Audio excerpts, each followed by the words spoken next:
So all of the startups in India have chosen to make a two-wheeler or a three-wheeler, and yet you've gone for a very difficult segment. Right. The Indian automotive sector, the Tata Group has only just launched its first 3 or 4 electric vehicles, and the global majors are bringing theirs, which evidently are retrofits as well. There's very few cars that are, from a zero base, like the Kia EV6 or the Hyundai Ioniq. Not retrofits, but started from scratch.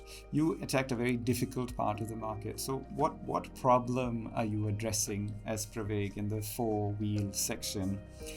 Because you're attacking a very unique niche within the market, which is not private ownership, but fleet owners for a very targeted segment of travel and hotels. What's the problem that you think that you're addressing that'll make you successful? There are multiple problems we are trying to solve here, in fact. So the first problem is building the necessary capabilities. And in other words, it comes down to building the necessary technologies, if I may. For example, the batteries that we manufacture today, we have energy densities of north of 180 watt-hour per kilograms. And now, in order to build technology, it takes research and development to build technology. And as a result, I'm pretty sure you might have observed a trickle-down effect across the automotive domain already. It's already happening.